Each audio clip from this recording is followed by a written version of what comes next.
All right, let's get started.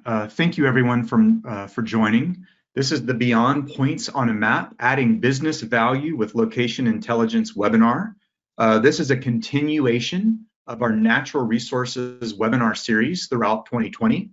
My name is Adam Pittman. I'm a team lead in our petroleum sector, and I am joined by Matt Ballard and Fernando DeVivo. Matt, would you like to introduce yourself and tell us a little bit about yourself? Yeah, absolutely. Thanks, Adam. As Adam mentioned, my name is Matt Ballard. I'm a solution engineer on the natural resources team, and I work with our petroleum and pipeline industries as a technical resource for our customers who are looking to deploy our technology to help solve your business challenges. So thanks everybody for joining today. Thank you, Matt. Fernando. Thanks, Adam. Hi, everyone. Thank you for joining us for this webinar. My name's Fernando DeVivo. I lead our consulting practice for petroleum, so working to support the implementation of ArcGIS in your organizations. All right, thank you, Matt. Thank you, Fernando. Well, we have a global audience joining us in this webinar, so we're excited to have you join us into this conversation. Just to give you a little bit a lay of the land, we're scheduled for 1 hour. Matt, Fernando, and I will be having conversation for the next 45 minutes, and then we're going to leave 15 minutes open to answer questions. On your GoToWebinar control panel that all of you as attendees should see, there is a questions dialogue. So any questions along the way or comments that you have, you're welcome to enter your questions, please, in that dialogue.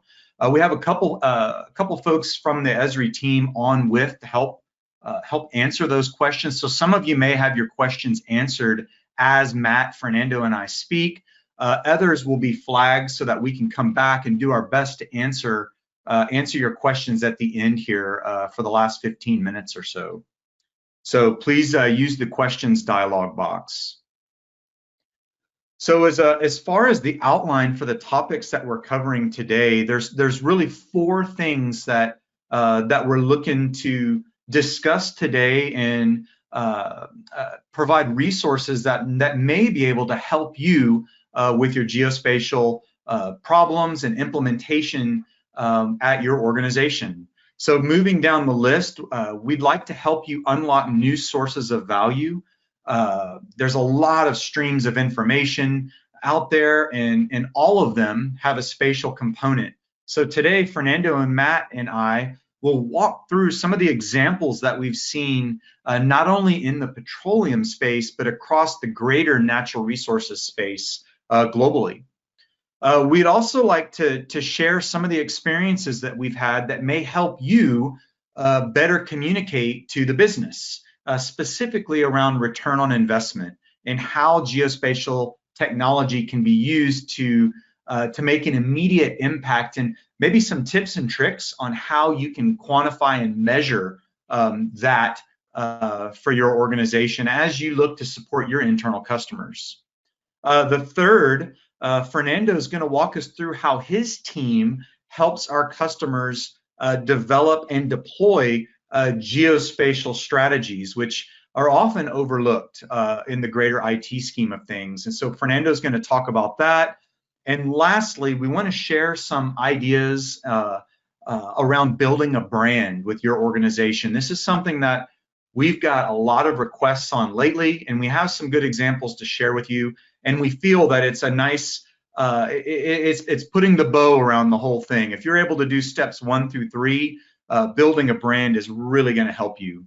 So these are the 4 topics that we're going to include demonstrations on, that we're going to talk to, and we're going to share practical business cases on.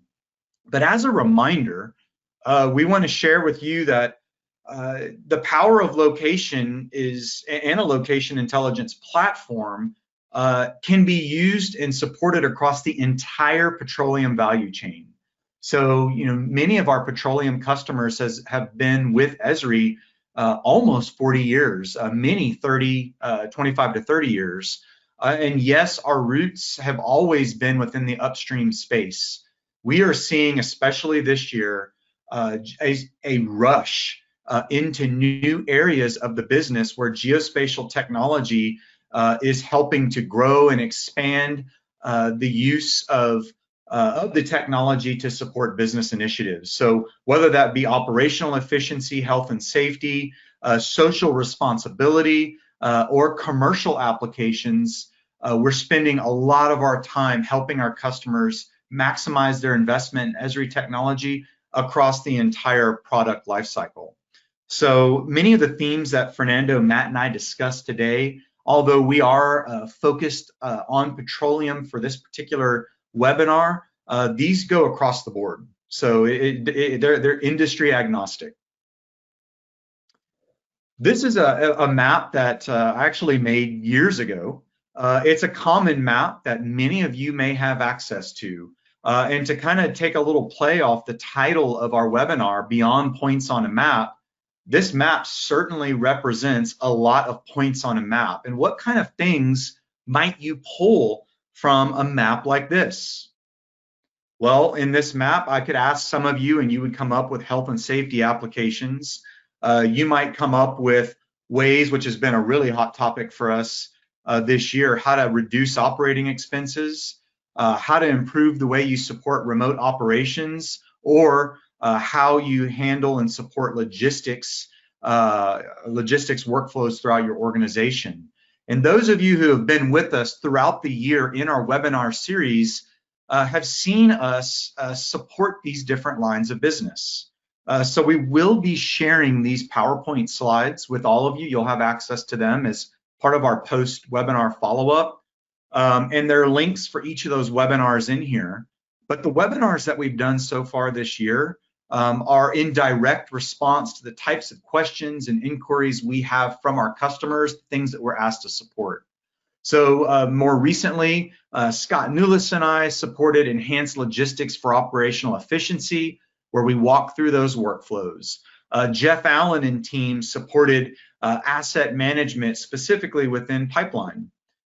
We've also supported IoT. Matt Ballard, who's on the call today and about to talk here shortly, we supported IoT workflows. And then we have other members of our team that have gone on through the different uses of technology. It's been a huge year for imagery. So we've also had surveillance as part of our webinar series.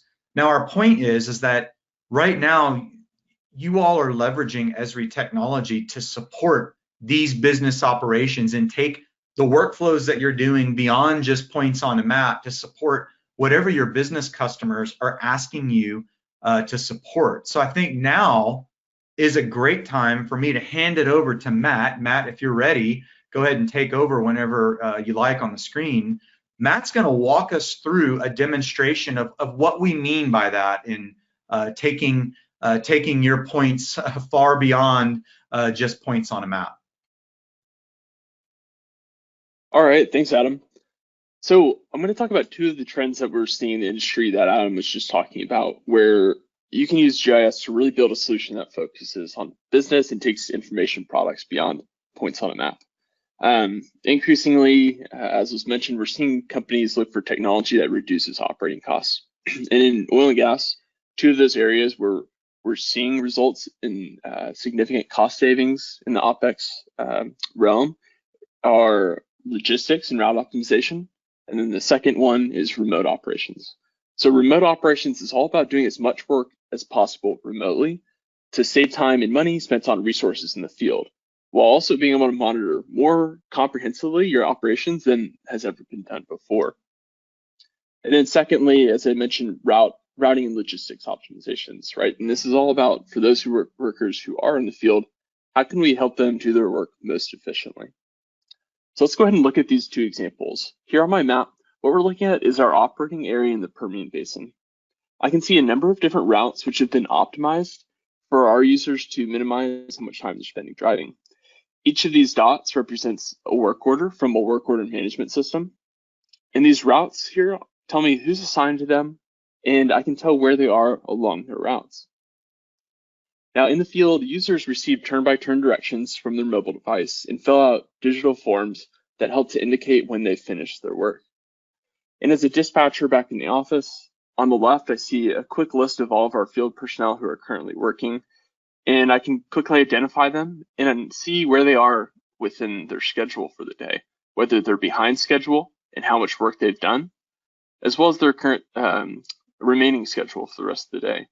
Or if they're right on track, my indicators up there at the top will tell me that they're on schedule. So essentially what we're looking at here is a geospatial solution for an operations team, right? We took something that might not traditionally be spatial, such as work orders, and we spatially enabled them. We generated optimum driving directions, and then we streamlined field data collection.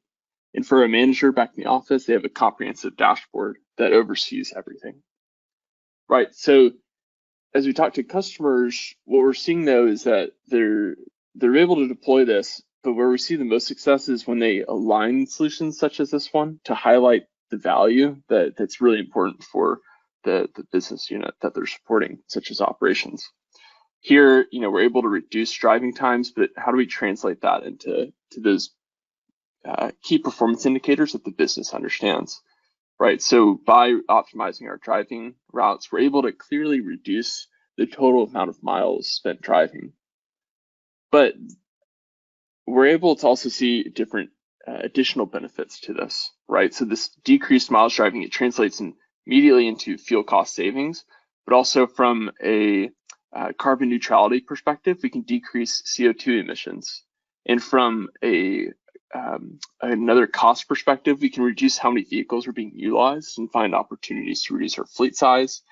And from a health and safety perspective, decreasing windshield time reduces how much time people are spending performing potentially harmful activities like driving, which tends to be one of the most dangerous things that we do on a day-to-day basis.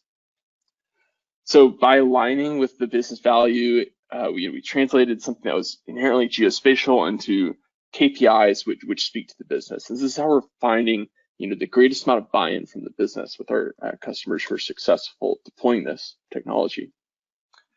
So the second trend that I wanted to talk about was remote operations. Remote operations, it really plays hand in hand with what we just talked about, right? Because there we're looking at where employees were along the routes, but if we want to go even further, we might do something like layer in SCADA or Internet of Things sensor data, such as here I can see SCADA alarms and production metrics on the left side, and these SCADA alarms are symbolized as large red dots on the map, which an operations manager could use to quickly identify what the SCADA alarm is and contact the nearest driver, which in this case I can quickly see is Adam Pittman. I can have him go deviate from his optimum route to address the highest priority critical things that need to get done. So solutions like the one that we talked about, they can be iterative, right? We started with simple route optimization, but we scaled it up to address the needs of the business as required by integrating IoT sensor data. And then finally, to wrap all of this up, we've got these live vehicle tracks on the map. And over time, that represents an enormous amount of data, right? So I can quickly turn on all of the points that have been accumulated by tracking vehicles over time.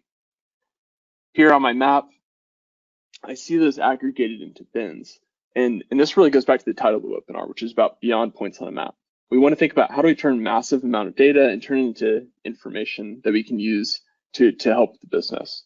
So for example, these points, we use them to create a manifest of site visits, understanding every single time that somebody visited a site so that we can ensure that we're meeting the goals that we've got in place. So taking those points and taking well paths, they've been symbolized to show, in this case, red ones, which haven't been visited in 2 weeks or greater, and in green ones that were visited this week. So those millions of points are turned into information that we can use to track against goals, such as here, we have a goal of visiting 90% of our sites every single week.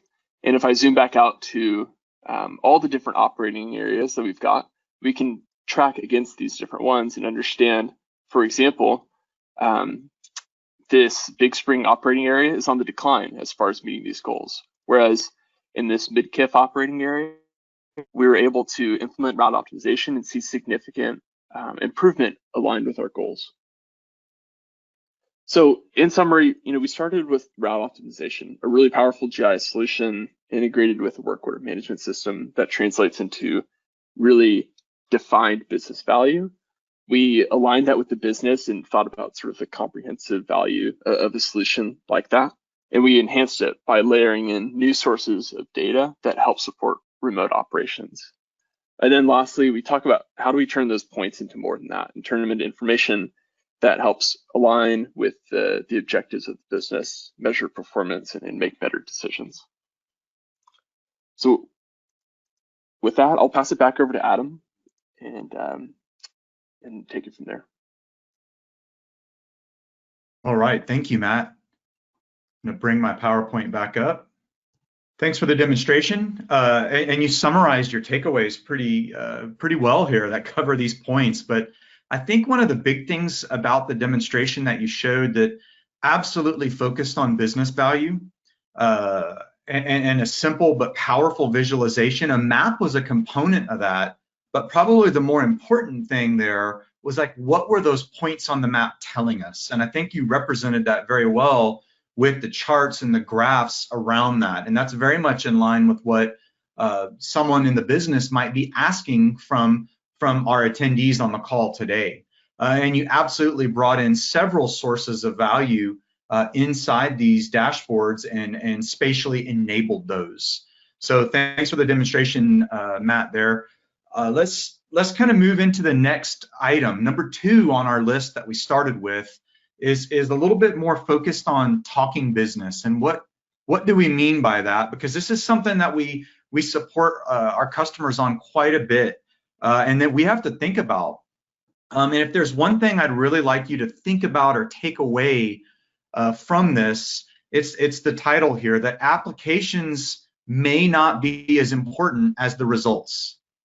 Right? So think about that. Applications aren't important, results are. And there's 3 specific things that we always try to tell ourselves at Esri when we're supporting our customers. Is the application or the technology application that we're looking to, are the results going to increase revenue, increase efficiency, or deliver some new service? If the answer is yes to 1, even better, 2 or 3, or all of these things here, you're going to have a win.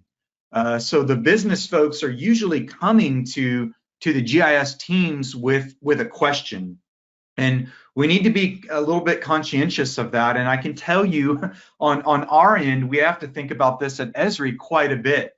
If a customer comes to us or we're supporting someone that comes to us from the business and they ask a question, that question could be, I need to monitor wells on a map. All of us as geospatial professionals, we know just such a diverse spectrum of technology, and we stay up to date with all the latest and greatest. And probably the first thing that pops into your mind when you hear a problem is a technology solution. Oh yeah, I'll get you access to SDE. Or you need to monitor wells on a map. Oh, I'll just get you a JavaScript API together. We'll pull this together and get that and the other. And someone might key in on a piece of technology that they had just read about. Oh, well, maybe that's GeoEvent. Resist the urge on all of these. We have to do the same at Esri, and sometimes it's hard when you hear the latest and greatest piece of technology and someone comes to you with a business problem. The tendency is usually to take that technology that's fresh in your head and try to apply that technology to their problem. Instead of doing that, let's listen to what they're trying to do and figure out how to think broader and apply, what oftentimes is a simple solution. I would like to share a story with you about this and this exact scenario. This is one from this summer. Our team supported a customer. The customer came to us with a challenge they were trying to solve for operational efficiency. It was a pretty simple solution that the team put together. The GIS team had a business champion in there. They took the technology, they listened to what that person was doing, and it was all around being more efficient in how they utilized the time of their field staff. So I think you could all probably read this. Just in case, I'll read it aloud, but This was the more or less the quote from that customer. And it was like, in a few weeks, we have already seen a cost savings of over 6 figures. In addition, we thought it impossible to inspect any more than 180 facilities in a 14-day period. Now we're visiting around 320 facilities within a 14-day period. This has been a huge win for our GIS team and has received recognition from the president of the company. So we love hearing stories like that. But one key thing about this is that, this isn't necessarily new. This is something that you all have been working on for quite a while, and any of you have gone to our petroleum user conferences or seen the recordings that are available on YouTube, or even better yet, at an Esri user conference in San Diego, our customers, we love it when they can get up and share these stories. So we have stories like this, and when we think about how can GIS benefit those, really we come back to those 3 points. Is it increasing revenue? Is it increasing efficiency? Is it delivering a new service? And those are 3 broad categories, but keep in mind, there's a broader spectrum, right? So Matt, I know you can walk us through some examples of what we mean by this, because we've got this colorful chart on the right here that kind of has 4 general categories here where these things fall in. And I think these are some things that you can key into and ask more questions when your business folks come to you. So Matt, if you want to come off of mute, I know you did some work on this. We've got a couple slides here that walk through real examples, like what do we mean by that? So Matt, you ready to talk through this one? Yeah, absolutely. So this is an example, and it really ties back to the demonstration we talked about earlier, and it's just a hypothetical one designed around really the route optimization workflow that we saw. Like we looked in the dashboard that we were showing, there was an immediate fuel savings potential by implementing route optimization. But as we're talking about, there's so many other things to think about when you're, considering business value and implementing a solution, right? You need to think about, does it make you safer? Does it help you reach other business goals that you're aligned with? And what are maybe some other tangential economic value that you receive from solutions like that, right? So here you'll notice there's a potential efficiency save right there, a very immediate one that's front of mind. But another way you can think about it, though, is there's other economic value, things like the opportunity cost. That example quote from a customer earlier, they were able to visit many more sites than they were originally doing within a given time frame, right? So that means they're spending more time doing work and less time driving. Huge opportunity cost. From an environmental perspective, we talked about reaching carbon neutrality and reducing impact on the environment. And then from a health and safety perspective, driving, like I had mentioned, is one of the most dangerous things that you do on a day-to-day basis. And if we can reduce windshield time, we can make your operations safer, right? So economic, environmental, and health and safety value, these sort of 3 tenets come together and define the solution of any type of, or the value of any type of a solution that you deploy. Yeah, and Matt, I was just looking through some of the questions. As a reminder, you all can ask questions. And one of the questions absolutely just spoke to this right here for the health and safety component of things. So sounds like this is hitting the nail on the head a bit. Yeah, and this is another example here related to drone imagery.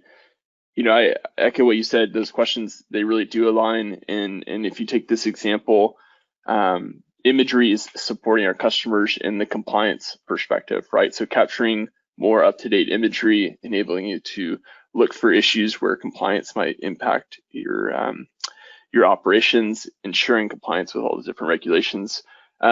With this one customer that we were talking with, they were surveying well pads for pre-construction purposes, for general inspection purposes, and on average, they estimated the cost to be $2,500. Implementing a drone solution represented, though, a value of $75,000 because they could do it that much cheaper by simply enabling one person with the drone and some software to do this on a much more rapid basis. But there's even, in the context of thinking about additional sources of value, using these imagery products, they reduced how often people needed to go to the field, right? So to support those remote operations workflows that we discussed. People could just open up a map and have imagery from last week available to them at their fingertips. If they're curious what equipment's on a site, they're able to quickly see that. So just another example that really hits on some of those different questions that we need to ask about the value of our solutions. Yep. Yeah, thanks, Matt. I agree. These are two, going back to that kind of colorful spectrum graphic that we had a moment ago, these are just two examples from some practical experience that our team has had working with customers. But, I think if there's one takeaway from this section, it's, when your business folks approach you, ask these questions about value and how they can measure the application of this technology in support of their business. And coming back with these, and most of the business folks know because they're after this type of stuff when they come to you. But these are all very valuable things to ask and absolutely help establish the value in what you're providing back to them, and may even help in providing a better application to deliver that value, right? So, Fernando, you've been quiet so far, but I think this is time for you to come on and talk to us about, we've got kind of these strategies and ways that we can kind of help uncover the way that the technology can be used to support the business, but we've got some practical boots on the ground, if you will, methodologies that our teams and your team in specific is always working with customers to help. Do you want to talk to us about geospatial strategy? Yeah, thanks, Adam. So far, we've talked to you about different solutions, different ways in which the technology is being used today to deliver additional value to organizations. And then we have also spoken about, how to have the right conversations with the appropriate stakeholders to see how you can help address their needs and challenges. And if we take those two together, then the next question is, okay, well, how do we go about implementing some of this? Or, how do we discover or find those challenges or needs across our organization to put some of the technology to work to deliver that value? And that's where a geospatial strategy can be an effective tool to kind of provide that guidance for you on where to focus and how to use the technology to deliver that value. So I think we've all heard the term or the saying, failing to plan is a plan for failure. And this is really what a geospatial strategy is meant to address.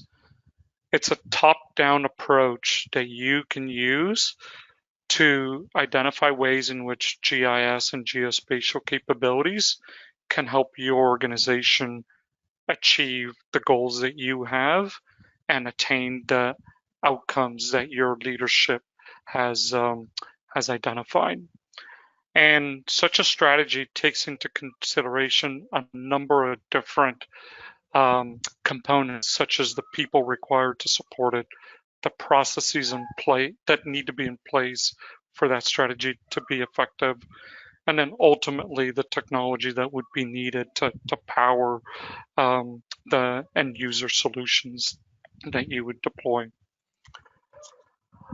So when we look at geospatial strategies, we really look at it in three key phases. And Adam, if you can go to the next slide, please. The first phase is what we call the understand phase, and that's really kind of that business discovery of understanding what those goals and objectives are.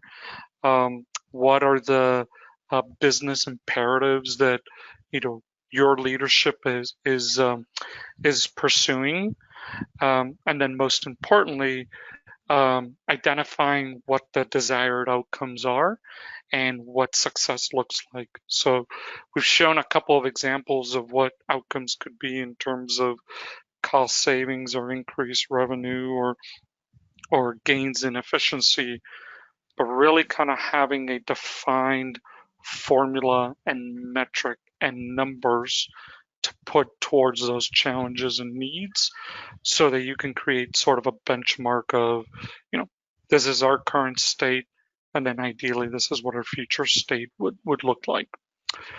So that's the understand phase, is kind of having that picture from a business context of how you can apply the technology.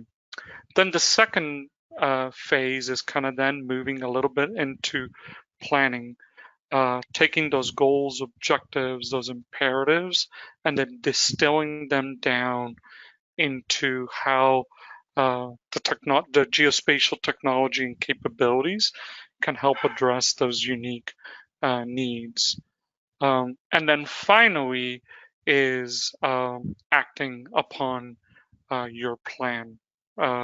So looking at the data and the architecture and the applications that would be needed to deliver a solution to your users, actually implementing that, deploying that to your users and teaching them how to use that. And then lastly, kind of doing a retrospective and evaluating how well did the action that you just take meet the intentions that you had initially. Did you meet that outcome, and did you meet that success criteria? And then ultimately, you want to keep iterating and revisiting through these phases, because a strategy should be a living document. We mentioned that a geospatial strategy takes into consideration a number of different components. The first is the people that need to be involved to make this strategy a reality. So ensuring that you have the proper resources with the right skill sets to deliver on the plan that you've set forth. Then it also should involve having the proper processes in place that'll govern and ensure that all the different activities that you're about to execute are done so in a smooth and efficient manner. And then obviously having the technology components in place, and that you're using them in a manner that's adherent to best practices, so that you can gain the most benefit from it. So geospatial strategy be thinking about the people, the processes, and the technology that would apply to your organization to ensure a successful outcome. And we mentioned the people being one of those components of your strategy, and it's very important that as you go forth in developing such a strategy, that you assemble a strong team comprised of the right people in the right roles. It should start with identifying an executive sponsor. This is an influential leader in your organization that can help drive change, and that can help guide you and provide the support that you might need to execute on your own strategy. Now, because executive sponsors are probably very busy, and they may not be able to dedicate time from a day-to-day basis, that is where having a champion working alongside that executive sponsor is very beneficial to have. And that champion is going to be the person that can kind of provide you that regular guidance and advice and support as you navigate the different paths within your organization to in working towards your strategy. And then having the right stakeholders from a technical perspective to help you act on the strategy. So they're the ones that you will work with to actually make things happen. So we've talked about what a geospatial strategy consists of, why it's important, the different phases, some of the components involved, and the key roles that you should have. But ultimately, you want to have a clear roadmap of the different activities or the different steps that you should take to help you achieve your desired outcomes and goals. So this starts by clearly documenting and articulating those business processes and workflows that you're pursuing or that you're looking to address. Then it's identifying the data, the infrastructure, and the applications that you'll need to support those business processes and workflows. It should also include identifying any workforce capabilities or needs that your organization might have. So if one of the solutions or initiatives involves new technology, or you're going to be introducing change, then it's taken into consideration how that might impact your workforce and what knowledge and skills they might need to learn to be effective in using the technology and the solutions. And if they do need to learn something new, how can you go about teaching that to them? And then lastly, from a technical perspective, having your technical implementation plan. So if there's any changes that you need to make to, say, architecture or software versions, or you need new software and how that works within your organization, take into consideration items like change management, that you kind of have that properly identified and planned out for. And then last but not least, making sure that you're prioritizing where your efforts and your initiatives are going towards. So pursuing quick wins where you can, and then also prioritizing initiatives that'll have the highest impact and will deliver the most value to your organization. So at a high level, this is kind of the key aspects of developing a geospatial strategy. And Adam, I'll hand it over to you now.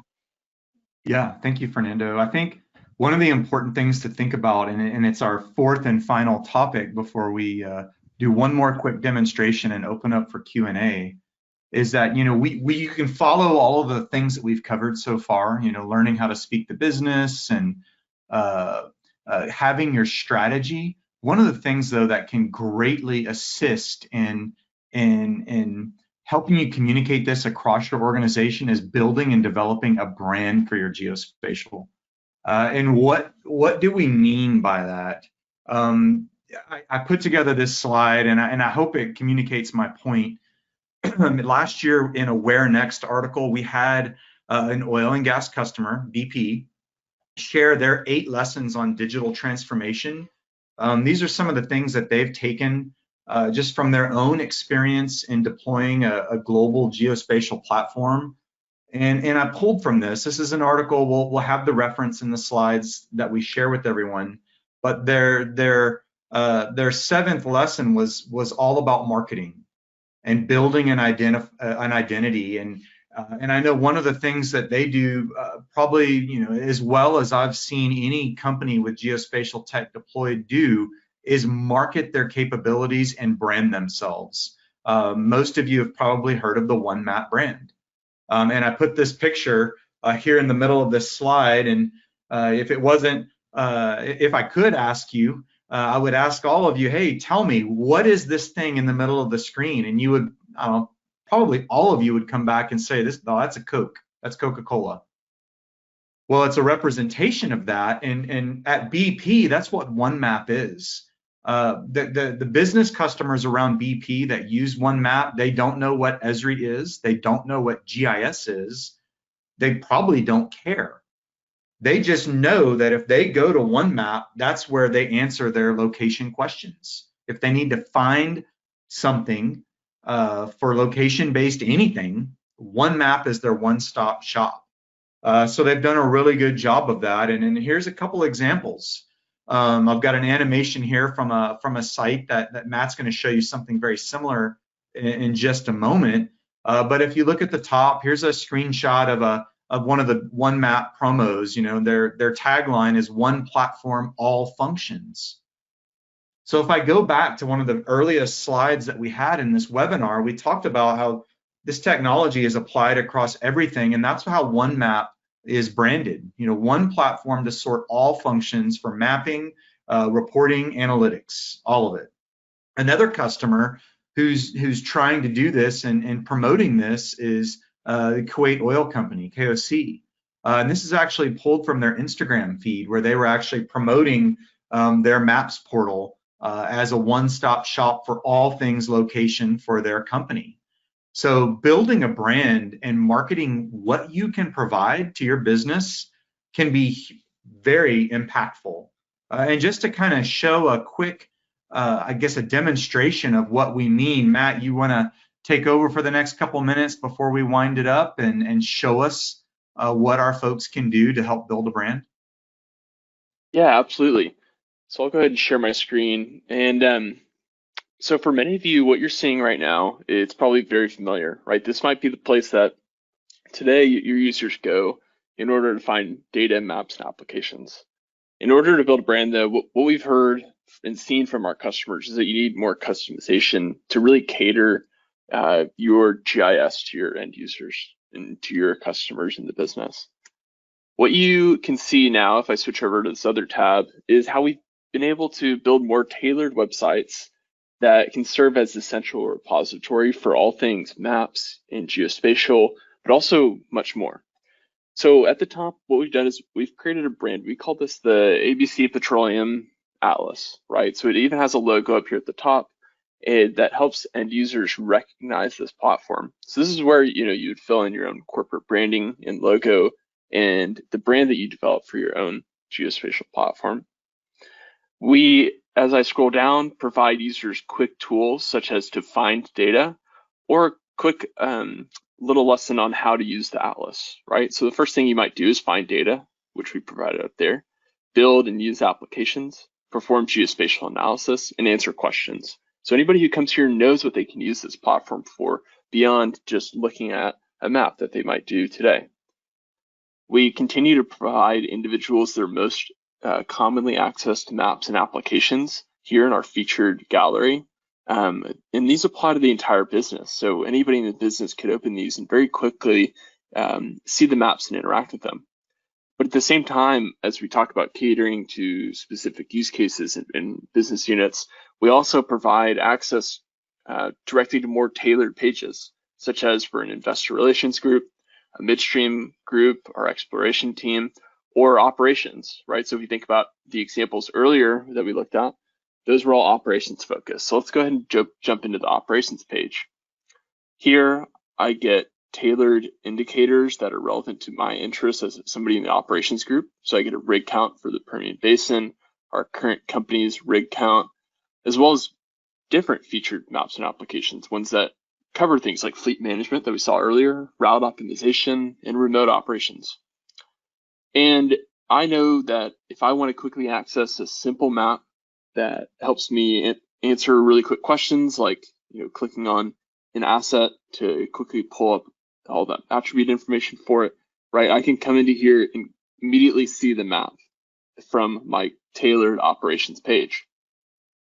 So I'll go back to the home page and just highlight the last thing that we've shown here, or the last thing that we've included in our landing page here. So we go beyond just providing maps and data and applications. We also take this as an opportunity to highlight the team and what services we can offer to the business, right? So if you can't find something that you're looking for, reach out. We're able to support with route optimization, mobile app development, analytics, remote sensing, and so much more. And here's the team and how to contact them immediately. And then at the very bottom, we've got upcoming events for geospatial stakeholders, or you could put a lunch and learn in there, for example. And then we've got statistics about daily users, peak number of users, applications that have been built, and the size of our team. So people really get to understand the GIS platform quite a bit more than what you might get out of leveraging a page such as this one. And you're able to tailor it and really go beyond what's available maybe out of the box and really build a brand. So that's what I have, and I'll pass it back over to you, Adam. All right, thank you, Matt. Get the screen changed back to me. All righty. Yeah, so as we wind down here, we wanted to leave you with some closing thoughts. And, Matt and Fernando, if you'll be ready off of mute to, we can answer questions and then share any closing thoughts here. But I thought we should walk through the 4 key takeaways. We had this discussion today categorized into 4 things. We started off today talking about how you can unlock new sources of value and answer questions and maximize your investment in geospatial technology. And Matt showed a demonstration of several pieces inside of there. One thing I want to point out, though, is that Matt, Fernando, and I, when we walk through all of this, we have not named a single Esri product in any of our discussions so far. Matt showed a demonstration, especially the first one, that covered quite a lot of Esri technology, but he didn't mention it once. He focused on the value that he was delivering in that dashboard and how we brought in these new sources of value to help better communicate what the business can do and decisions that can be made. For that second bullet point, talking and presenting business, I've seen a lot of questions already in our dialogue box about ROI and ideas and thoughts that you have on how to calculate that. But if there's one takeaway for this section that you might want to have is when you're approached by your business customers, think about that. Ask them how they can measure success. What parameters might you consider that you can bring geospatial technology to? Fernando talked all about developing a geospatial strategy and how that's important. And lastly, we talked about building a brand. You can have these top 3 things, and that's great. If you did any one of those, that would be phenomenal.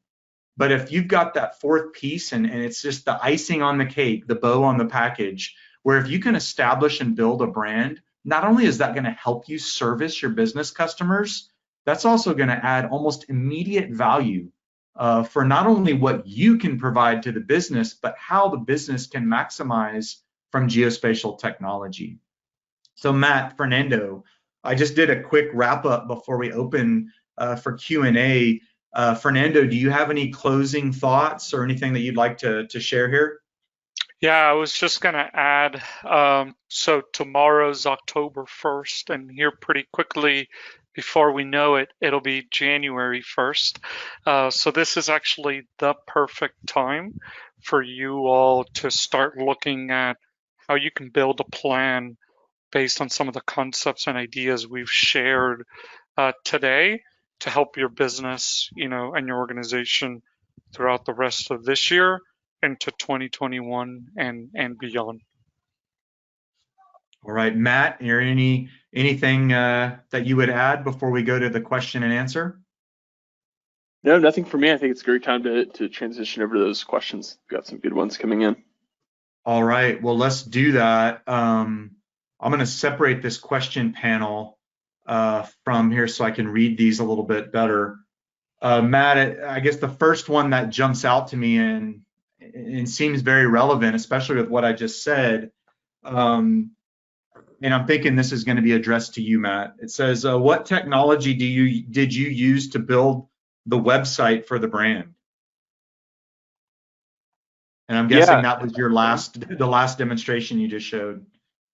right. Yeah. So that technology, it was ArcGIS Hub and ArcGIS Online, or if you're using ArcGIS Enterprise, the technology is called ArcGIS Enterprise Sites. Both of those are actually technology that you get out of the box with each of those. So if you have ArcGIS Online or ArcGIS Enterprise, you already have the tools to build those types of custom web portals for your geospatial content. Okay. I see there's about 4 or 5 questions that all look like they are routing related questions, which is, I guess that's good. We had a webinar, maybe the one right before this, all about routing. This question has to do with fuel savings. It says, how are you determining fuel savings from reduced miles in the dashboard? Is that live connected to vehicle GPS sensors? That was, I think, your first demonstration they may be keying off of. Yeah. So with that one, of course, it was all a demonstration environment, but the idea is essentially we start with a baseline of data. So we might take historical GPS tracks, correct from GPS sensors on vehicles, and use those to evaluate things like how many work orders are being completed given a certain number of miles. And then, so that's sort of like a historical setting a baseline for sort of what the mileage use is. And then what we can do in this scenario is we tie it into a real-time AVL solution that's connected to vehicles, and sort of more at scale in real time, we're calculating how many miles people are driving and how much work is being conducted. So you take that, compare it to the baseline, and you can get a better idea of how many more work orders, for example, are you conducting given the same amount of miles. And that can be translated into a cost associated with fuel by just multiplying by the cost of fuel. So that's sort of how we got there. In those scenarios, we're happy to dive into more details with customers, but it is connected live to vehicles in that scenario. All right. Hey, Adam, and if you don't mind, just to add on to Matt's response, a question that we get often from customers is, well, how do we get that baseline, right? And I mean, how do we get that benchmark and compare it so that we can determine any potential savings? And a lot of what we hear sometimes is we don't have that, or that's difficult to get. And typically what we see is that may be true, but before you kind of give up on that, make sure you're talking to the right person. And again, goes back to quote unquote talking business, that you're phrasing the question in the right manner, because in our experience, when we've asked the right question to the right people, they've come back with a very definitive answer very, very quickly. Somebody in your organization knows that and can probably share that with you if approached in the right manner. Fernando, on that same note, there's a couple, I guess in the next 4 minutes, there's 3 questions I'd like to get to for sure. But there was a question a little bit earlier, like 30 minutes into our presentation, and the person asks, that clearly the map can be used for current process, but is GIS a tool that can be used to help improve process?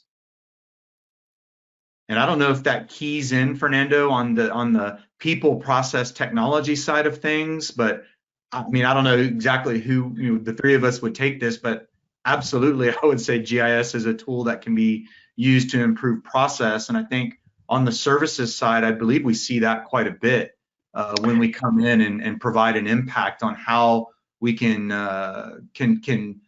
use the technology to change existing process. And we've seen many examples where an organization has an existing business process, that we've mapped out from beginning to end, And then by understanding, again, kind of what's the desired outcome and the success criteria, we can then kind of together figure out, how can we optimize it, or how can we streamline it by injecting some sort of technology solution or technology approach to it. We've seen examples where, we've taken, a process that was, 20 steps long and collapsed it into, say, 3 or 4 steps. And, there's a benefit, by doing that, right? So absolutely, GIS can be a technology to improve business process. I'd say the way to go about it is, number one, again, understanding what that business process entails and kind of what the desired outcome is. Number two, evaluating potential solutions or approaches to achieve that desired outcome. And then number three would be acting and implementing on that. Yep. Well, we've got a little less than 2 minutes to go. There's 2 more questions I'd like to get to. Matt, guys, any of us can take this one, but one question is, Matt, at the end of the hub example, the branding site you showed for your last demo, you had those platform statistics. And the question is this something available within enterprise sites? And I think the question isn't necessarily, yes, it is, but what we're doing is measuring metrics. And Matt, to me, or Fernando, that would be something like ArcGIS Monitor would be perfectly suited to help manage metrics and statistics of usage and utilization across the organization. And that's where we would be pulling those numbers from. Matt, would you agree with that? Yeah, ArcGIS Monitor could be a great solution for monitoring usage, especially from a system administrator perspective. In the case of these ones that we looked at, we also grabbed statistics from the ArcGIS API for Python, which can access user information. So, a really simple Python script, and I'd be happy to share with everybody. Our contact information is up there, what that would look like, but it just goes in there, grabs total user counts, and updates a layer that is then plugged into the page that we were looking at.